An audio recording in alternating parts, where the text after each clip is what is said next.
ओम श्री परमात्मने नमः। आज मृत्यु के विषय में कुछ बात करते हैं। श्रीमद् भगवद गीता में जब कौरवों और पांडवों की सेना आमने सामने रणभूमि युद्ध भूमि में खड़ी होती है, तब श्री कृष्ण को कहा जाता है अर्जुन के द्वारा कि मेरे उस उत्तम रथ को दोनों सेनाओं के बीच में जाके खड़ा करिए, और मैं देखना चाहता हूँ कि इस युद्ध रूपी व्यापार में मुझे किन किन के साथ लड़ना है। और श्री कृष्ण जब उस उत्तम रथ को दोनों सेनाओं के बीच में ले जाके खड़ा करते हैं तो अर्जुन देखता है कि सामने कौन कौन खड़ा है, और फिर श्री कृष्ण से कहता है कि जिनके साथ मैं खेला पला बड़ा, जिनके सानिध्य में मैंने शिक्षा प्राप्त की, उस गुरुजन, उस भाइयों चाचाओं के सामने मुझे युद्ध करना है। ऐसे युद्ध करके अगर मैं जीत भी जाऊं तो मुझे तीनों लोक का साम्राज्य भी अगर मिल जाए तो मुझे नहीं चाहिए, फिर इस पृथ्वी के लिए कहना ही क्या। और ऐसा कहकर अर्जुन श्री कृष्ण से कहता है कि मेरे हाथ पैर कांप रहे हैं, मेरी त्वचा जल रही है, मेरे हाथ से गांडीव धनुष छूट रहा है और मैं खड़े रहने को भी समर्थ नहीं हूँ। और ऐसा कहकर यद्ध रथ के पिछले वाले हिस्से में जाके वो बैठ जाता है। आज के इस कलयुग में ज़्यादातर हम मनुष्यों की परिस्थिति भी इस शोक युक्त, इस विषाद से भरे हुए, ग्लानि से भरे हुए और डरे हुए अर्जुन के जैसी है। हमेशा मनुष्य अपने आप को दूसरों से नीचा जानता है। हमेशा मनुष्य ये मानता है कि मैं ये काम नहीं कर सकता हूँ, या फिर ये जो कुछ भी हो रहा है उसके लिए मैं जिम्मेदार हूँ। यकीन मानिए कि इस विश्व में, इस कलयुग में जितने लोग शारीरिक रोग से पीड़ित है, उससे कई गुना ज़्यादा लोग मानसिक रोग से ग्रसित है। और यदि श्रीमद् भगवद गीता में महाभारत के युद्ध के दौरान भगवान श्री कृष्ण के मुखारविंद से निकली हुई इस देववाणी अगर मनुष्यों को इस मानसिक रोगों से बाहर नहीं निकाल सकती, अगर उनको हौसला नहीं दे सकती, अगर उनको आत्मवान नहीं बना सकती, तो इसका दूसरा उपाय कोई है नहीं। क्योंकि श्रीमद् भगवद गीता एक मनस शास्त्र से ऊपर है। वापस अपने बात पर आते हैं। जब अर्जुन ये कहता है श्री कृष्ण से स्पष्ट रूप में कि मैं ये युद्ध नहीं करूँगा, और रथ के पिछले वाले हिस्से में जाके बैठ जाता है, तभी श्री कृष्ण भगवान समझ जाते हैं कि इसको रोग क्या है। ना तो ये कोई दवाई से ठीक होगा, ना इसको कोई एक्सरे की आवश्यकता है, ना कोई सीटी स्कैन इसके ऊपर काम करेगी, ना ही कोई एमआरआई। ये रोग ठीक होगा सिर्फ उपदेश से।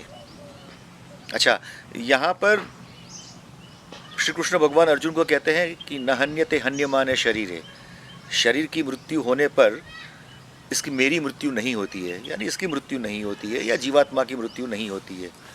तब अर्जुन कहता है कि आप मुझे सीधा जवाब दे, मुझे भ्रमित न करे, मेरे जो प्रश्न है उसके विषय में संदर्भ में उचित उकेल मुझे दे, मुझे भ्रमित ना करे। अब यहाँ ये ध्यान लेना आवश्यक है कि श्री कृष्ण ना तो कोई आश्रम में बैठे हैं, ना अर्जुन कोई श्री कृष्ण का शिष्य है, ना ही वो किसी ज्ञान की उपलब्धि के लिए श्री कृष्ण के पास आश्रम में, गुरुकुल में कहीं रह रहा है। युद्ध का मैदान है, दोनों ओर तलवारें खींच चुकी है, शंखनाद हो चुका है, और अर्जुन और श्री कृष्ण दोनों सेनाओं के बीच में खड़े हैं। दोनों साथ बचपन में खेले हैं। तो अर्जुन कहता है कि श्री कृष्ण, आपसे मैं सवाल कर रहा हूँ, आपसे मैं प्रश्न कर रहा हूँ, आपसे मैं कुछ कह रहा हूँ, कृपा करे और इसका उत्तर मुझे दे, मुझे भ्रमित ना करे। श्री कृष्ण की परेशानी इससे कई गुना और ज़्यादा है। सोचे कि आप अपने मित्र के साथ गाड़ी में कहीं जा रहे हैं और कुछ परेशानी आती है, आप अपने मित्र से उकेल मांगते हैं, कुछ सवाल करते हैं। अगर यदि वो मित्र उस समय आपको उपदेश देने बैठ जाए तो आप क्या करेंगे? आप सीधा कहेंगे भाई मैंने जो पूछा है उसका सीधा सीधा जवाब दे, मेरे को भाषण मत दे, ज्ञान देने मत बैठ जा। श्री कृष्ण की परेशानी भी यही है कि श्री कृष्ण चाहते हैं कि अर्जुन उसके धर्म के हिसाब ही वर्ते।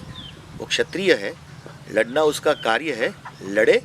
अगर विजयी हो गया तो इस दुनिया को भुगतेगा, और शहीद हो गया, यदि इसकी मृत्यु हो जाती है तो क्षत्रिय के लिए इसके लिए इससे बड़ी कोई मौत नहीं है।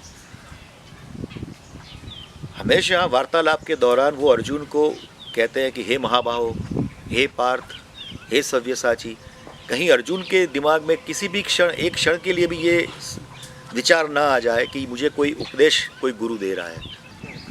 हम मनुष्यों की तकलीफ ये है कि हम चाहते तो है कि गंगा गौमुख से निकले, लेकिन हरिद्वार में आके रुक जाए, हम ये चाहते हैं। लेकिन गंगा का स्वभाव है गंगा सागर से मिलना, ठीक वैसा ही हमारा स्वभाव है परमात्मा से मिलना। तो हमारा भी शरीर बूढ़ा होगा, हमारा ये स्थूल शरीर, और हमारा ध्येय ये होना चाहिए कि हमें परमात्मा से मिल जाना है और खुद परमात्मा स्वरूप हो जाना है। हमारे परिवार में यदि किसी स्वजन की मृत्यु होती है तो हम वास्तव में शोक मनाते हैं, और मनाना भी चाहिए, लेकिन समझना चाहिए कि जिस व्यक्ति का देहावसान हुआ है, ये शब्द बड़ा प्यारा है, देहावसान, यानी कि देह की मृत्यु हुई है, आत्मा की नहीं हुई। ये बात ठीक है कि हमारे सामने वो आकृति नहीं रही, वो आवाज़ नहीं रही, वो स्वर नहीं रहा, लेकिन उसका मतलब ये नहीं है कि उस शरीर को जिसने धारण किया था वह नहीं रहा। किसी और जगह, इस शरीर से मुक्त होकर किसी और जगह उसने एक नए घर में जन्म लिया है। अब एक घर में उस आत्मा को जो शरीर छोड़ा उसके लिए दुख मनाया जा रहा है, और किसी और एक घर में वो नया स्वरूप लेके जन्मा वहाँ उसके लिए खुशी मनाई जा रही है।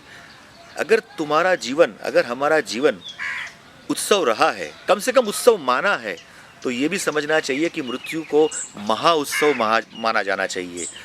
जैसे कोई कंपनी में कोई क्लर्क होता है, कोई मैनेजर होता है, हर एक की अपनी अपनी एक जिम्मेदारी होती है, हर एक के अपने अपने पास सत्ता होती है। ठीक वैसे ही जैसे मैंने पहले कहा कि मृत्यु के पास किसी को मारने की क्षमता या सत्ता नहीं है। मृत्यु सिर्फ परिवर्तित कर सकता है। रावण हो या कंस हो या दुर्योधन हो या पूतना हो, सबको मालूम था कि कृष्ण या राम के हाथों मेरी मृत्यु निश्चित है। रावण इतना महान ज्ञानी था कि आप समझते कि उसको नहीं पता था कि मैं जिससे लड़ने जा रहा हूँ तो मेरा उसका अंतिम परिणाम क्या होगा। उसके बिल्कुल भलीभांति पता था, लेकिन सोचे कि खुद प्रभु श्री राम और श्री कृष्ण के हाथों मरना वो कितना बड़ा अवसर होगा।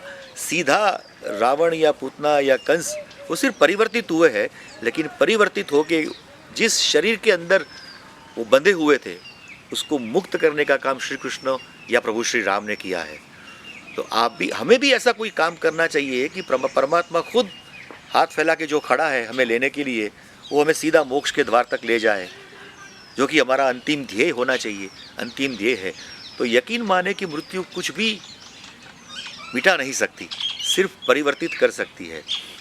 आप समझे कि मृत्यु के बाद क्या होता है कि आप किसी एक मकान के अंदर, किराए के मकान के अंदर आप 70 साल से रह रहे हैं, और किसी एक दिन आपका मालिक मकान आपको आके कहता है कि आपको ये घर खाली करना पड़ेगा, तो आप पहले उस मालिक मकान को मनाएंगे, कुछ भी उपाय करेंगे, सोचेंगे कि मैं किस तरह से इस मकान में वापस जा सकूं। लेकिन ऐसा जब मनुष्य की मृत्यु होती है तब भी वैसा ही होता है। पहली बार मनुष्य अपने आप को जब खोता है, दो भाग विभाजन हो जाता है, सूक्ष्म शरीर और स्थूल शरीर का, अपने आप को अपने स्थूल शरीर से अलग पाता है, तो उसे समझ में नहीं आता कि मैं यहाँ हूँ और मेरा स्थूल शरीर पड़ा हुआ है, और वो प्रयत्न करता है कि किसी तरह से वो स्थूल शरीर में वापस प्रवेश कर सके, क्योंकि सेफ्टी है, सुरक्षा है। 70 साल गुजारे इस शरीर में, लेकिन वो सफल नहीं हो पाता।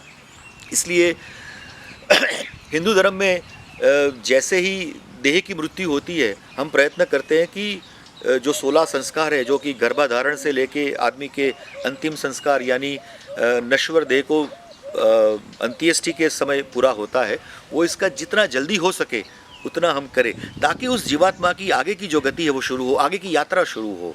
लेकिन जब तक वो देह जो है, वो जो भवन है, वो भवन रहेगा, वो आत्मा प्रयत्न करता रहेगा कि उसमें किसी तरह से वापस जाए या उसके आसपास रहेगा, उसकी मुक्ति आगे की संभव नहीं है।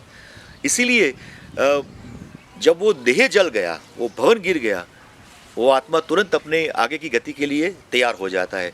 इससे बिल्कुल विपरीत जो लोग व्यक्ति की मृत्यु के बाद शरीर को गाड़ते हैं, उस शरीर के आत्मा की मुक्ति नहीं हो पाती है। क्योंकि जब तक वो भवन रहेगा, फिर से कहता हूँ कि जब तक वो भवन रहेगा वो आत्मा वहीं मंडराता रहेगा। इसीलिए इस्लाम या ईसाई धर्म में जितनी भूत या प्रेत की कहानियाँ होती है उतनी भूत प्रेत की कहानियाँ हिंदू धर्म में नहीं होती है। जब आत्मा की अगर आध्यात्मिक प्रगति के बारे में सोचा जाए तो हिंदुओं का नश्वर देह को जलाना आध्यात्मिक तौर से श्रेष्ठ है।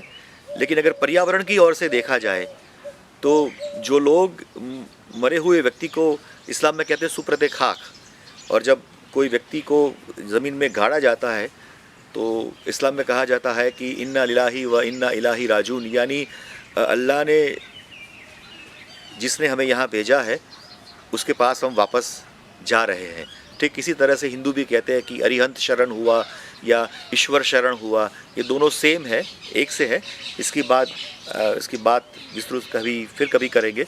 लेकिन कहने का तात्पर्य है कि जब सुप्रते खाक करते हैं तो पर्यावरण की दृष्टि से वो ज़्यादा बेहतर है, लेकिन आध्यात्मिक दृष्टि से उसकी आगे की यात्रा शुरू नहीं हो पाती है।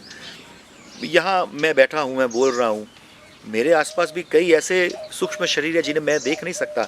मेरे पास ऐसी शक्ति नहीं है, ऐसी आंखें नहीं है, ऐसी सेंसेस नहीं है जिससे मैं वो उनको देख सकूं। शायद कभी महसूस कर सकूं, वो बात अलग है।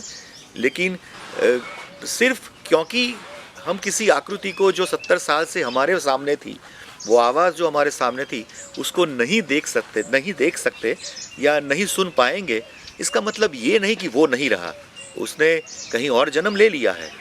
तो मृत्यु के विषय में इतना कहना आखिर में पसंद करूंगा कि मृत्यु से डरना नहीं है, और श्रीमद् भगवत गीता का अगर पठन ठीक से किया जाए तो मृत्यु को आगे चल के गले लगाना है। जब तक तुम्हारी मृत्यु किसी व्यक्ति विशेष की नहीं आई है तब तक उसे कोई मार नहीं सकता है, और जिस दिन तुम्हारी या मेरी या किसी और की मृत्यु आएगी तो उसको जाने से कोई रोक नहीं सकता है। साथ में बने रहिएगा तो आगे और जानेंगे।